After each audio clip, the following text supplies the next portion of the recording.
Open mic, Nah, insya Allah, sudah bisa. silakan bisa disampaikan pertanyaannya. Bismillah. Assalamualaikum warahmatullahi wabarakatuh. Ustadz, Afwan, izin bertanya, bagaimana cara memotivasi diri dengan mungkin keadaan ekonomi yang secara ya kehidupan kurang gitu Ustadz. Terkadang juga kan kalau misalnya ekonomi kurang menjadi penyebab futurnya iman gitu. Jadi mohon motivasi dan juga mungkin beberapa tips untuk mengatasi hal tersebut. Terima kasih Ustadz. Jazakallahu khairan. Wabarakallahu fiik. Assalamualaikum warahmatullahi wabarakatuh. Waalaikumsalam warahmatullahi wabarakatuh. Baik, salah satu amal yang bisa membuka pintu-pintu rezeki itu salah satunya adalah silaturahim. Ya, silaturahmi itu memperpanjang usia dan juga menambah rezeki. Maka oleh karena itu di zaman yang serba mudah seperti ini, usahakan kita banyak-banyak menyapa orang. Maksudnya menyapa orang di sini, sapalah teman-teman yang sudah lama tidak kita sapa. Kemudian mungkin bisa diagendakan setiap hari menyapa umahat yang lain, bertanya kabar. Kemudian mungkin Assalamualaikum, Waalaikumsalam, apa kabar Umi? Sehat, sehat, Alhamdulillah. Sibuk apa ini Umi? Oh, saya sedang sibuk ini misalnya. Nah, ketika kita sapa, kemudian orang juga akan menyapa kita, juga akan bertanya kabar kita. Ya. Kemudian kita buka obrolan, misalnya mungkin ada peluang usaha Umi yang saya bisa ikut gabung gitu ya. Kemudian nanti dari sekian banyak tawaran-tawaran itu coba kita pilih, coba kita pilih. Ya, kira-kira yang cocok sama kita apa? Misalnya kita pribadi yang bukan seorang marketer ya, bukan seorang yang pinter menawarkan ya. Makanya coba buka di YouTube ya, teknik menawarkan barang ya, atau mungkin bahasa copywriting yang baik untuk menawarkan barang kepada orang, bagaimana caranya menjuali orang. Karena memang tidak semua orang itu suka dijuali lewat dunia maya. Kita nggak kenal tiba-tiba Assalamualaikum mau menawarkan barang gitu. Hampir semua orang akan menolak ya.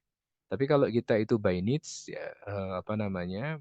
By kebutuhan, misalnya ibu bisa bikin grup WA judulnya misalnya kesehatan lansia, misalnya kesehatan lansia. Dikumpulkan aja teman-teman yang usianya sudah 50 ke atas atau mungkin ibunya teman-teman atau teman-teman yang punya ibu usia segitu, kemudian di grup itu dikasih artikel-artikel kesehatan, bagaimana menjaga gula darah, bagaimana menjaga tensi, bagaimana menjaga ginjal tetap baik, olahraga apa yang disarankan, makanan-makanan apa, sayuran apa, buah apa yang tidak boleh.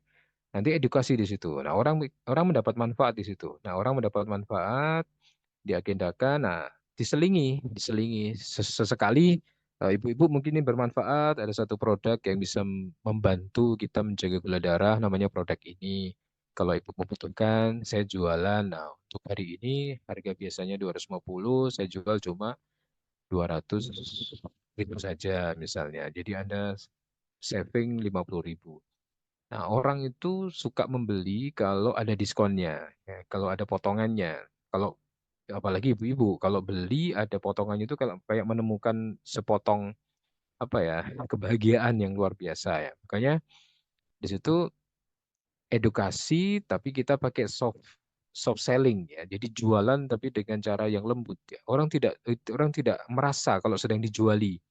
Orang tidak merasa kalau sedang ditawari produk gitu karena dia mendapatkan efek positif dari pendidikan-pendidikan kesehatan tersebut, maka akhirnya dia bisa mendapatkan produk itu. Kemudian yang kedua, coba cari produk-produk yang memang daily needs ya, setiap hari kebutuhan. Cuma kalau setiap hari kebutuhan ini margin kita nggak bisa tinggi ya, karena kita bersaing dengan yang lain. Beras, telur, kemudian gula, itu pasti semua orang butuh. Hanya saja memang tinggal kita berani nggak menurunkan margin kita.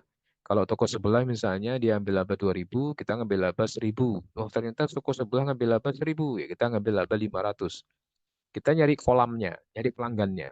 Karena bisa jadi kita punya pelanggan beras, tapi nanti ketika kita punya produk pembersih pembersih piring misalnya, kita bisa tumpangkan di situ. Bu, saya punya pembersih piring. Nah, beras kita mungkin cuma ngambil 500, tapi pembersih piring kita ngambil 2.000 sampai 3.000 misalnya. Jadi, bikin brand di mana orang itu kenal Anda sebagai penjual yang murah, penjual yang ramah, penjual yang mudah, penjual yang satset ya, kalau ada permintaan ya jangan ditunda-tunda, jangan ditunda-tunda ngirimnya, langsung aja dibungkus, langsung tempelin alamat, langsung kirim, langsung share resi ya. Tapi ingat Anda harus punya peraturan terhadap diri Anda sendiri.